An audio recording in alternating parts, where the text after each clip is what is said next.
కార్తీక పురాణం 5వ అధ్యాయం వనభోజన మహాత్మ్యం.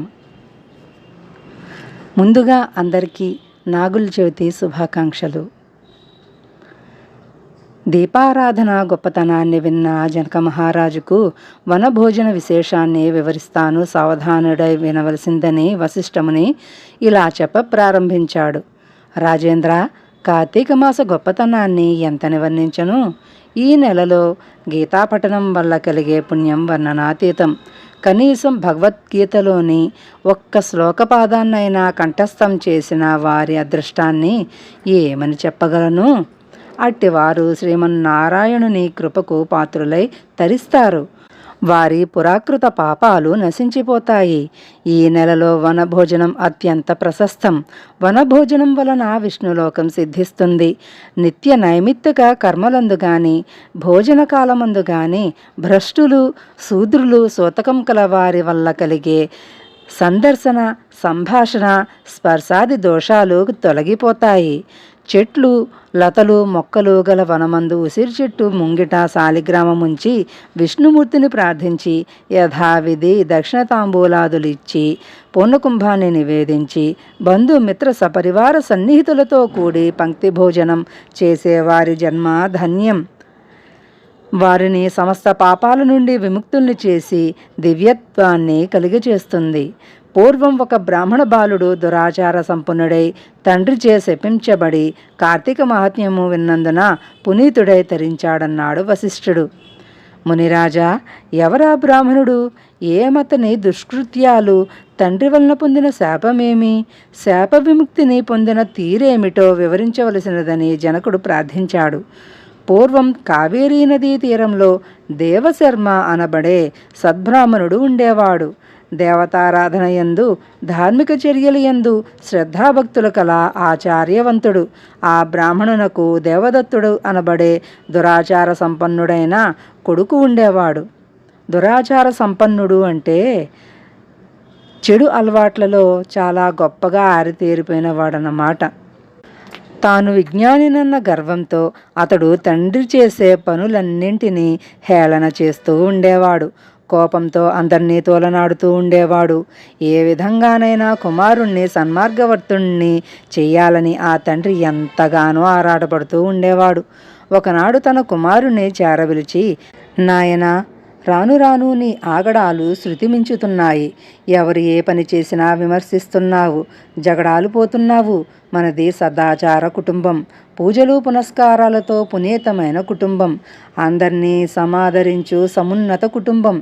అవధులు తప్పి పాపకర్మిష్టివై పతనమైపోతున్నావు. ఇకనైనా వివేకవంతుడవు, సన్మార్గవర్ధనుడివై భక్తి తత్పరుడివై మసలుకోవలసిందని మందలించాడు. అందుక కుమారుడు తండ్రిని వెటకారం చేస్తూ లేనిపోని వృధా ప్రయాసలతో అయిన వారిని కాని వారిని నమ్ముకుని భక్తి ఉత్సవాలు సంతర్పణలు అంటూ వృధా ఖర్చుతో జీవించే నీకు ఇహభోగ సుఖాలు చెలిమి కలిమి స్వేచ్ఛా విహారాలు నీకేం తెలుస్తాయని ఎకసెక్కాలాడాడు.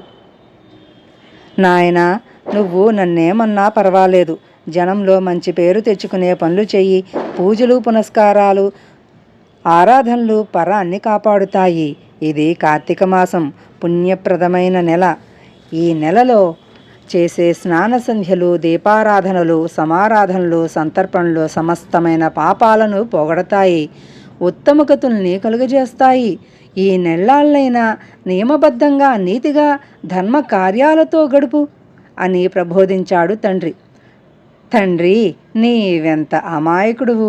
నెలలు కొన్ని మంచివి కొన్ని చెడ్డవి అనుకోవడమే నీ అమాయకత్వం. గుళ్ళలో దీపాలు వెలిగిస్తే పుణ్యమేమో గాని ఇళ్లలో వెలిగించుకుంటే వెలుతురు కలుగుతుంది. వనభోజనాలు అని పేరు పెట్టి అయిన వారికి కాని వారికి సంతర్పణలు చేయుట కన్నా చుట్టాలకు బంధువులకు మిత్రులకు ఇంట ఇంత వండి వార్పించి పెడితే సంతృప్తులవుతారు. మనకింత పెట్టే మంచి మనసు కలిగి ఉంటారని దుర్భాషలాడాడు. అందుకు ఆ తండ్రి ఆగ్రహించి, ఓరి మూర్ఖుడా, నేను చెప్పే మాటలు పెడచెవిన పెట్టడమే కాక హేళన చేస్తున్నావు. నీవిక మానవునిగా మసలు కొనుటకు తగవు. మూషికానివై ఏ చెట్టు త్వరలోనో బ్రతుకు అని శపించాడు ఆ కన్న తండ్రి.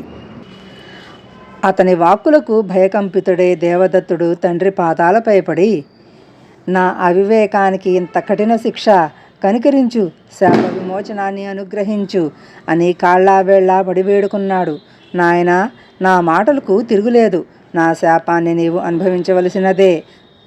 పశ్చాత్తాపడుతున్నావు కనుక నీవెప్పుడు కార్తీక మాస మహత్యాన్ని వింటావో ఆనాడే నీకు శాప విమోచనం కలుగుతుందని వివరించాడు. ఆ వెంటనే దేవదత్తుడు మూషికముగా మారిపోయి కావేరీ నదీ తీరాన గల గజారణ్యంలో ఒక వటవృక్షం తొర్రలో నివసించసాగాడు. కొంతకాలానికి విశ్వామిత్ర మహర్షి శిష్య సమేతంగా వనభోజన నిమిత్తంగా గజారణ్యానికి వచ్చాడు. కార్తీక మాస స్నానం చేసి చెట్టు కింద శ్రీమన్నారాయణ్ణి ఆరాధించి కార్తీక పురాణాన్ని శిష్యులకు వినిపించుచుండగా చెట్టు త్వరలోని మూషికము బయటకు వచ్చి పూజా ద్రవ్యాల్లో తినదగు వస్తువు ఏదైనా దొరుకుతుందని నిరీక్షించుచుండెను. ఆ దారిన పోతున్న కిరాతకుడు ఒకడు విశ్వామిత్రుణ్ణి వారి శిష్యగణాన్ని చూసి ఎవరో బాటసారులని వారి వద్ద ధనమును అపహరించవలను అన్న ఆశతో వారి చెంతకు వచ్చాడు. వచ్చినవాడు ఆ మునీశ్వరును చూసి మనస్సు మారి సంస్కారము కలిగి విశ్వామిత్రునకు నమస్కరించి, అయ్యా, తమరెవ్వరు? తమ దర్శన మాత్రమున నాలోని క్రౌర్యము తొలగి ఆనందము కలుగుచున్నది. తామొనర్చు పూజ ఏమి చెప్పి నన్ను కృతార్థుణ్ణి చేయమని వేడుకున్నాడు. ఓయి, నేను విశ్వామిత్రుడను. వీరందరూ నా శిష్యులు. ఇది కార్తీక మాసము. ఈ నెలలో చేయు కార్యములు పుణ్యప్రదము.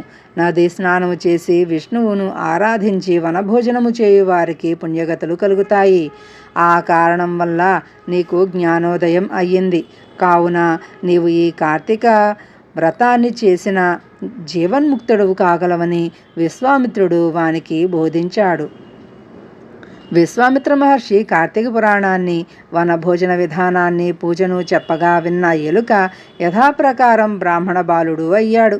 విశ్వామిత్ర మహర్షికి నమస్కరించి అనుమతి పొంది తన తండ్రిని చేరుకున్నాడు. కిరాతకుడు కూడా విశ్వామిత్రుని ఆదేశంతో పూజాధికములు నిర్వహించి ముక్తిని పొందాడు.